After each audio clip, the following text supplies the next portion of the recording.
I'm Crystal Keating, and this is the Joni and Friends Ministry Podcast. Each week, we're bringing you real conversation about disability and finding hope through hardship, and sharing practical ways that you can include people impacted by disability in your church and community. Be sure to subscribe wherever you listen to podcasts so you don't miss any of our encouraging conversations.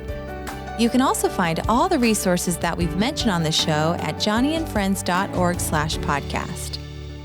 As we continue in this time of isolation and social distancing, those who serve in caregiving roles may be feeling an extra weight of responsibility as they suddenly find themselves as primary caregiver and protector for their family, safeguarding their loved ones from COVID-19.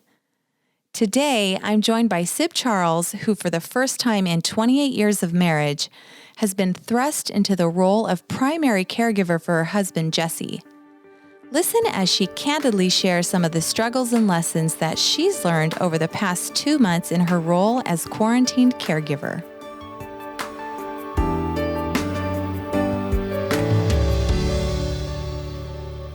Sib, it's great to speak with you again on the podcast today. And you joined us last year to talk about how disability impacts everyone in the family, as well as the value of buddy ministry. And today, you're here to share your own story as a caregiver to your husband, especially during this time of sheltering at home. Oh my goodness. Sib, tell us about your husband. How long have you two been married? And can you share a little bit about his disability? Sure, absolutely. Well, I'm talking to you from our home, which is actually, we built a home on my husband's family farm. And it is on this farm that I'm overlooking right now where my husband had his accident 36 years ago. He fell out of a tree. He was an EMT and also a college student. He was 20 and he came off an all-night shift as an EMT and thought he should take this limb out of a tree before he went to his college course that morning. And as he was doing that, he was shaking the limb loose and lost his footing and fell 12 feet and broke his neck as a result of that accident. So he's a C5-6 complete quad and has been for, actually, I'm wrong, it was 37 years ago. And next week, we'll be married 28 years. So I met him post-injury. So I can't believe it's going to be 28 years. Wow. When I said that out loud, I'm like, wow, we're getting old. Congratulations on 28 years. Thank you. Thank you. But you know, my husband is amazing in that he has always worked full time. Right after his accident, he was at home living with his parents at that time, being a college student. And a year after his accident, his family moved a hospital bed and everything to Messiah College. And he graduated from Messiah College and began working and has worked full-time ever since. A few layoffs here and there, but he's always worked full-time. So I'm grateful for that. Absolutely. Well, tell me a little bit about how his injury affected his ability to move. When I think of Johnny's paralysis, I think of the shoulders down. Right. That's basically Jessie. Jessie is very similar to Joni. Joni is more of a C5.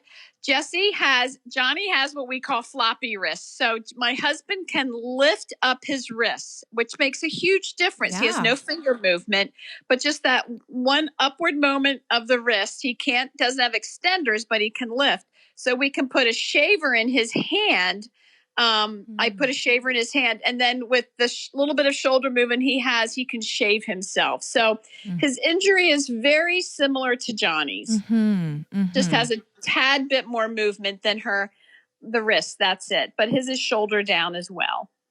Well, and we know how much the support of Ken means to Joni and how much Jessie's reliance upon you means so much because of his paralysis. So, I wanted to start this conversation by really talking about the caregiving routine on a typical pre-COVID-19 kind of day. What does it look like for you two?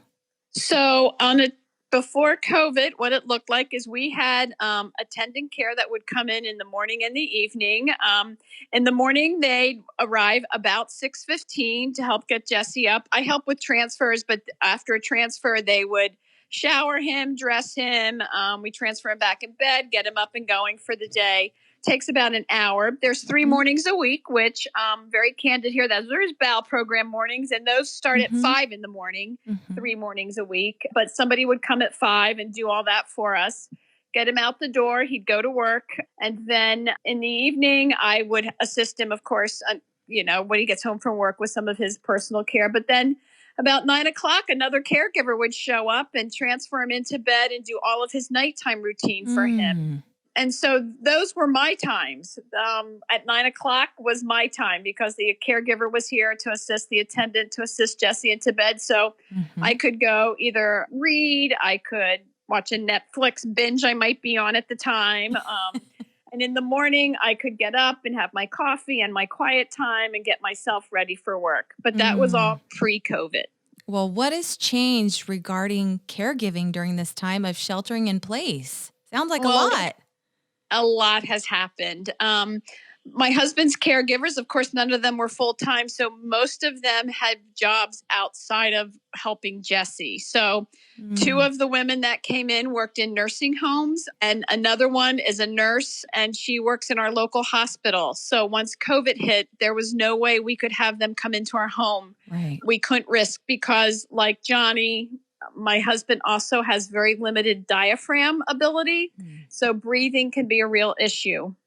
So we couldn't have foot traffic through the home anymore. Right. One of the other attendants works outside of their home as well. So we felt at that point, to protect Jessie from the disease, we needed to let our caregivers go at that point, and I needed to do all of his care. Oh my goodness. Yeah. So it's been a journey, but there was lots of fear. There was lots of uncertainty. But the moment we made that decision to do that, my husband and I both felt this amazing peace come over us. Like this was the right decision we needed to make for this season. So, well, praise God for that. Yeah. So, Sib, you work full time from home. I do. And you're providing all of the care for your husband. Is Jess also working from home now? Well, has he continued to work? He was working from home. The whole dining room is set up with 3 monitors and helping him. But unfortunately, 3 weeks ago, he got furloughed from his job. No, I'm sorry to hear that. Yeah. So at this point, he's furloughed. But good news is we got a call last week that they think he'll probably be able to go back mid-June. So for his job, but he will still be working from home as well. Okay. So. Yeah. Well, how are you balancing all of the demands of caregiving and working full time? And, even as you anticipate your husband going back to work at home. Right. How are you doing all of this? I wish I could say it was easy. It's not. It's probably what I say to many friends and family. It's the hardest journey that I've ever been on.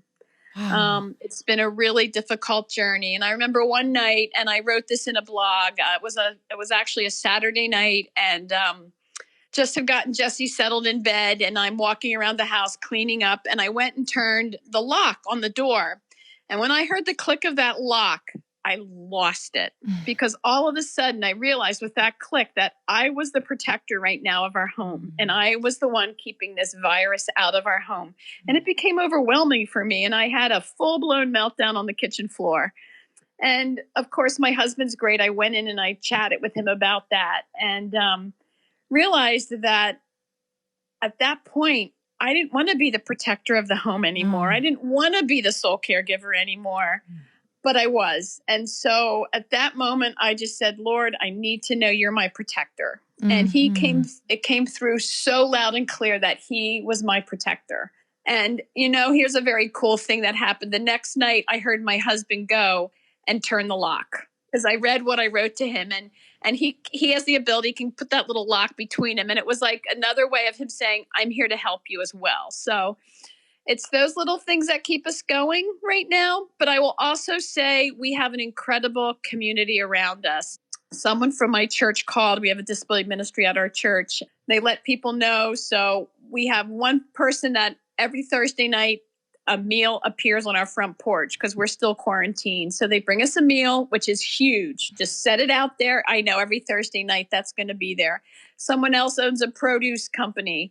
Every Wednesday on our front porch, produce arrives. So I've watched God's faithfulness in the midst of this. I have 3 or 4 friends that say, and Brian Funk, my coworker, hey, I'm going to Costco. What do you need? And they keep a running tab and they do our grocery shopping. So those are ways that I have seen God work in incredible ways, which is really hard because those are all things I did for myself before. And now I have to rely on other people, which is really hard to do. Oh, yeah. I've heard from others who are used to being, fairly independent, even as they're caregiving. And when they make that transition to invite even more help for them, it's an adjustment.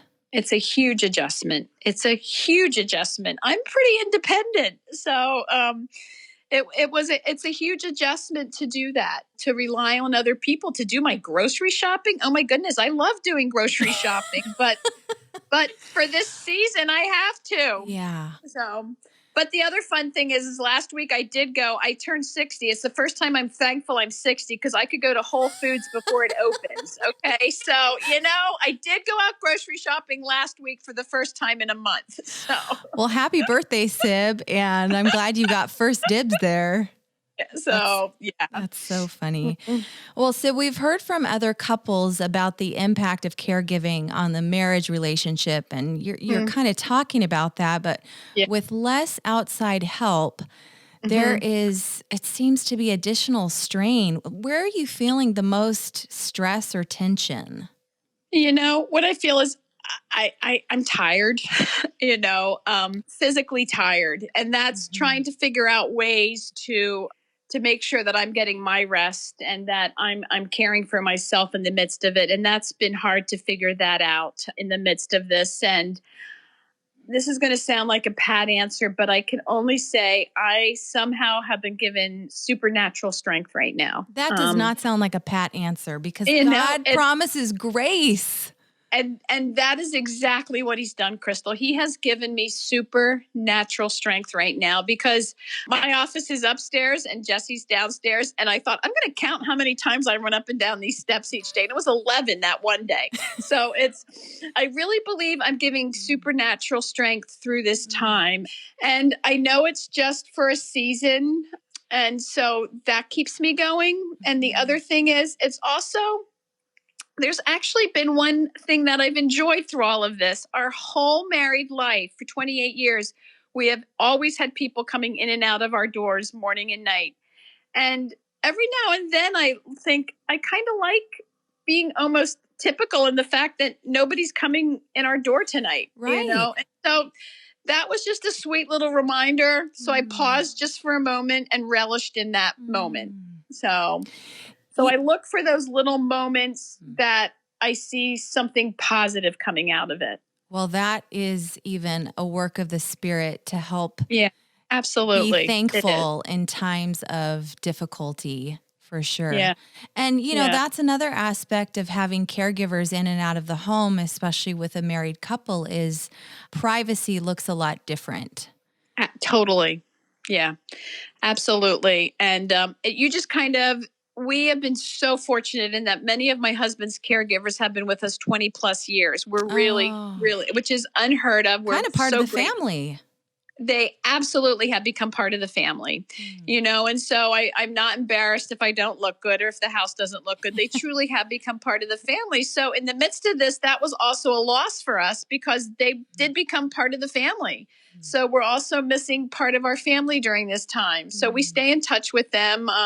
I text them a lot, how you doing, checking in with them, and they check in with us. And so that was something I didn't think of, that I would miss them, not just for the physical support, but their being as well. So I miss them. And then there was also the sweet moments of, wow, nobody's coming into our house. So it's kind of seeing both sides of it.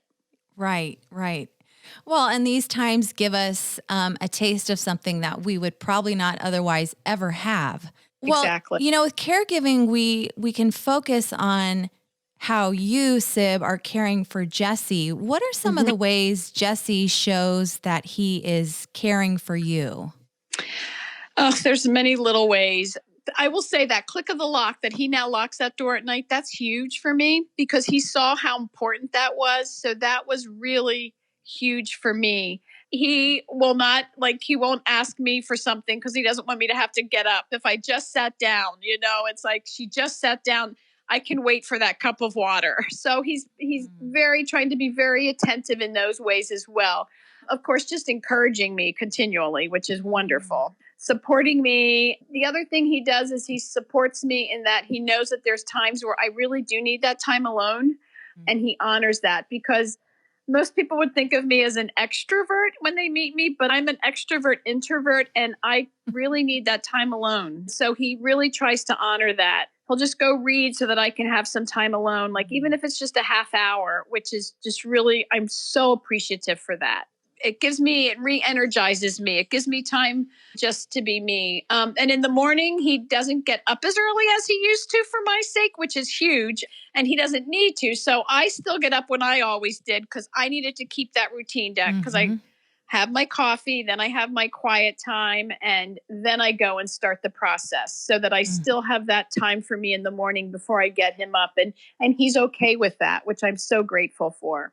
Well, it's a beautiful thing to have a husband who's very sensitive to your needs and attentive. Absolutely. And caring for you. Absolutely. Well, I'm curious to know Jesse's perspective during this time of quarantine. How's he been feeling knowing you bear much of the responsibility right now? And actually, I'm curious to know, you can't talk for him, but does he feel particularly vulnerable, at risk? Is he, fighting anxiety?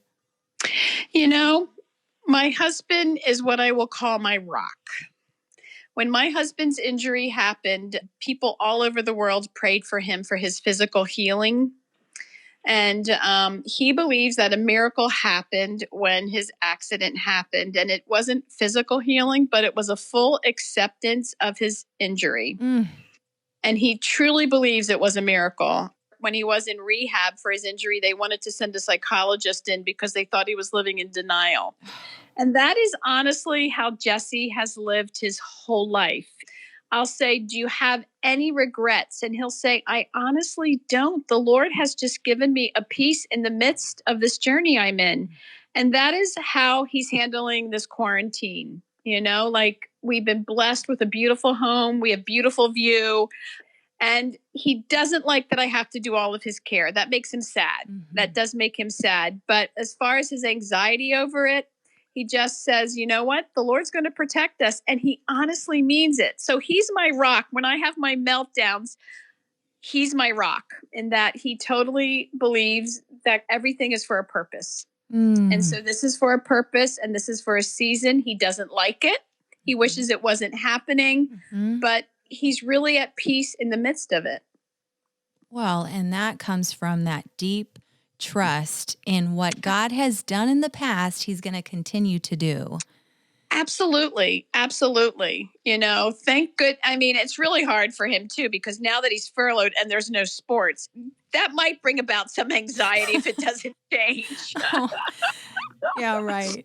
So, yeah. Like, how are you guys having fun? How does he occupy himself during this time?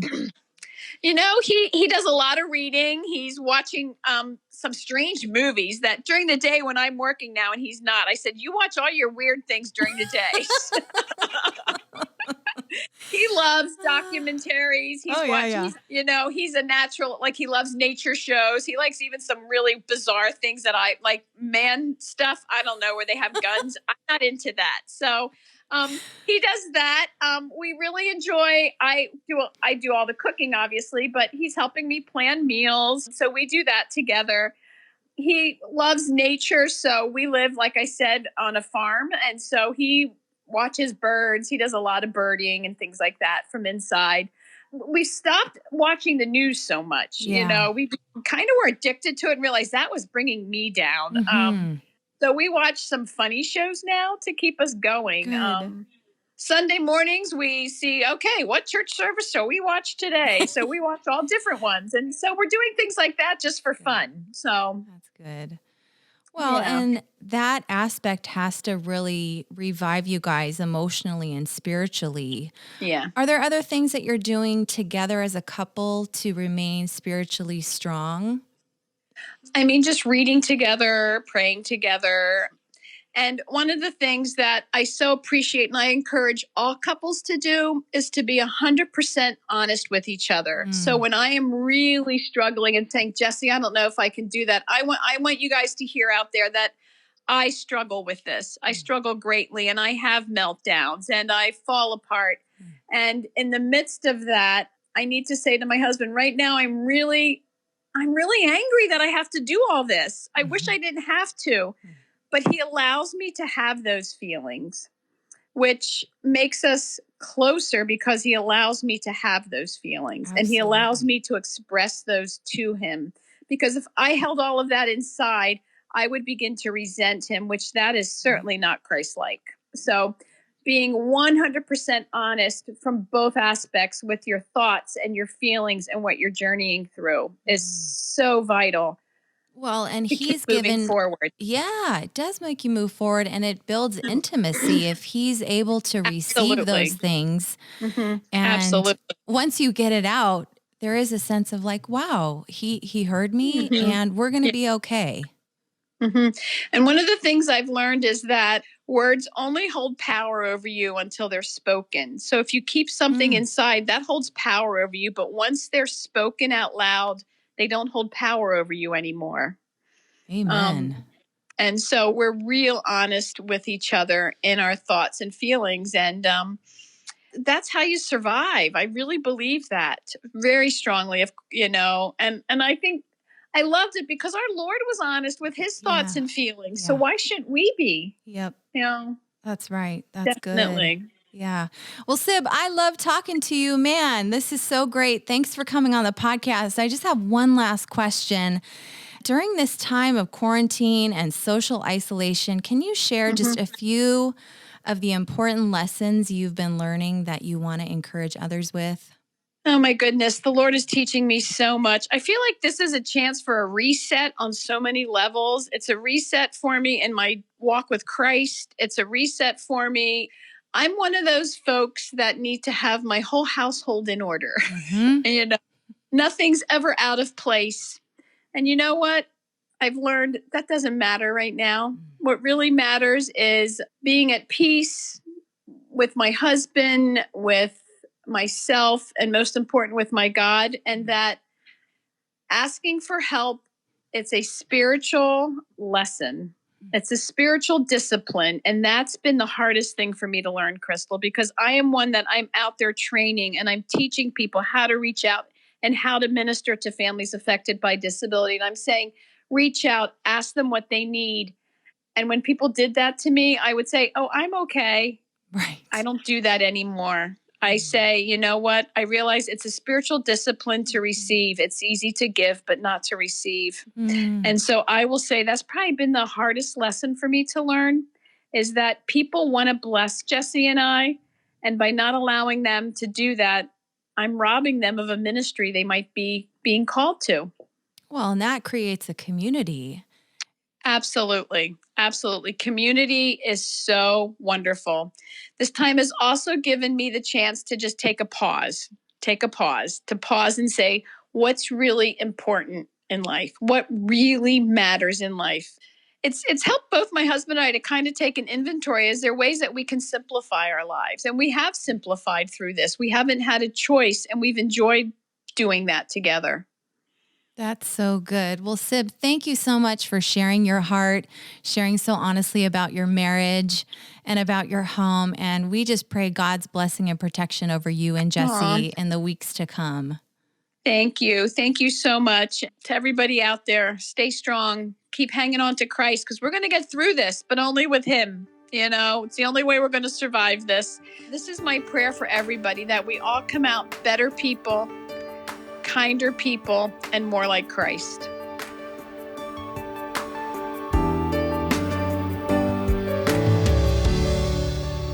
What an encouragement from Sib. Are you serving in a new caregiving role during this time of quarantine? Have you been encouraged in the midst of these new challenges? Please drop me a message at podcast@joniandfriends.org. I would love to hear from you.